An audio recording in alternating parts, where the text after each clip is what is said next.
Grand retournement divin en cours. Ce début de mois de septembre 2022 est bouleversant. Premièrement, cela fait plusieurs jours que la résonance Schumann indique un blackout, c'est-à-dire que le champ magnétique terrestre ne cesse d'augmenter en énergie. Les codes de lumière qui nous sont envoyés sont d'une telle intensité que cela bouleverse toute forme de vie sur Terre. En effet, pour la plupart, nous pouvons ressentir un grand bouleversement dans nos vies, se sentir décalé, ne plus savoir quel jour on est, se sentir déprimé, se sentir en colère, ne plus dormir, être fatigué, épuisé, etc. Ces codes de lumière peuvent avoir plusieurs effets sur nous. Ces énergies font ressortir de nous des choses que nous avons enfuies au plus profond de nous-mêmes et qui, maintenant, demandent à être transmutées en amour. Le but est de voir sa peur en face, de l'accueillir, de la remercier, puis de la transmuter pour s'en libérer. Nous sommes en train de nous libérer de nos vieux comportements matriciels pour pouvoir enfin nous comporter comme une divinité en totale connexion avec la source Père-Mère divin en nous. Je me libère de tous les comportements matriciels qui m'ont été inculqués, que ce soit par mes parents, par l'éducation ou autre. Je me libère de tous les liens qui me relient à ce qui ne doit plus être. Je transmute ce qui doit être transmuté en amour. Je me libère, je suis libre, je me remercie, je m'accepte tel que je suis. Je m'aime. Ces codes nous permettent de faire une réinitialisation totale de tout notre être. Notre ADN divin cristallin passe de l'état carbone à l'état cristallin. En effet, si vous ne savez pas, le diamant est fait à partir de carbone. Le diamant se forme suite à une pression importante et une température forte dans le manteau de la Terre sur le charbon.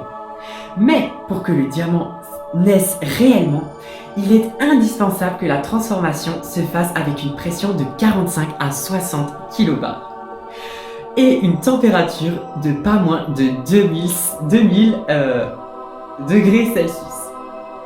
Définition tirée de Google. Comme vous pouvez le constater, pour passer au diamant, le carbone doit obligatoirement passer sous pression.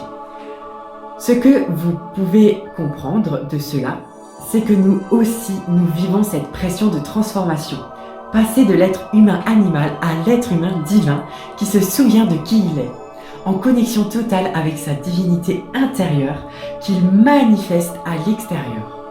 Ce processus de pression est nécessaire. Les codes de lumière nous permettent de faire ressortir les parties de nous-mêmes que nous pouvons transmuter si nous le désirons du plus profond de nous pour la plus belle ascension possible.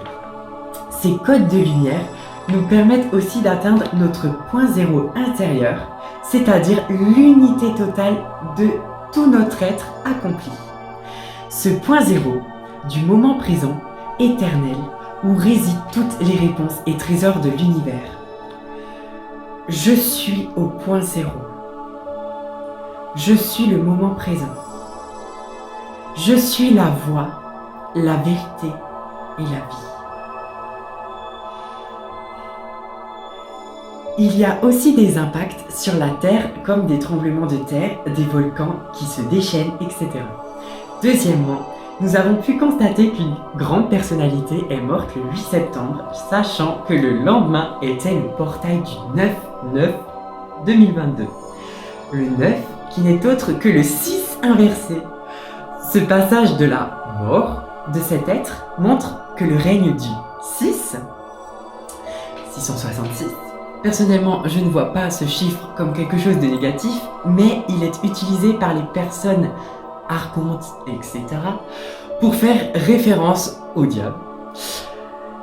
Donc, que le règne du 6 est maintenant terminé et que le règne du 9, la conscience divine, la lumière, va continuer à s'expanser progressivement.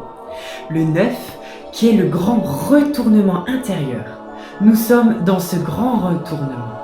Les sceaux de l'Apocalypse sont ouverts, les voiles de l'illusion et du mensonge se déchirent. L'ombre ne peut supporter la puissante lumière. Les âmes qui ont choisi de suivre les plans matriciels de la 3D vont commencer à se désincarner car ils ne pourront plus supporter cette lumière qui s'intensifie de jour en jour.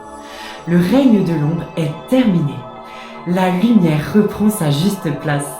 Cet événement est d'une importance capitale. Nous sommes au mois de septembre. 7, le numéro 7, et l'ambre, la pierre. Signification spirituelle de l'ambre.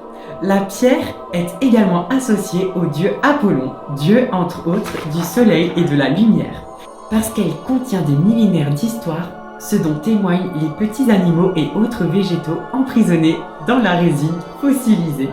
L'ambre est aussi symbole d'éternité et de jeunesse éternelle. Source Google. Voilà que le règne de la lumière est annoncé par la mort du règne de l'ombre. 2023, 2 plus 0 plus 2 plus 3 égale 7. Le chiffre 7 est le nombre sacré. Le monde créé en 7 jours, les 7 chakras principaux, les 7 jours qu'ont duré les plaies d'Égypte, le nombre de couleurs de l'arc-en-ciel, le livre des 7 sceaux de l'Apocalypse, etc. etc. Ce nom est d'une telle puissance. 2023 sera une année où tout ce qui est sacré va ressusciter. Enfin voilà, ça fait beaucoup de choses, mais nous avons une grande chance de pouvoir vivre cela car personne n'a jamais rien vu de tel.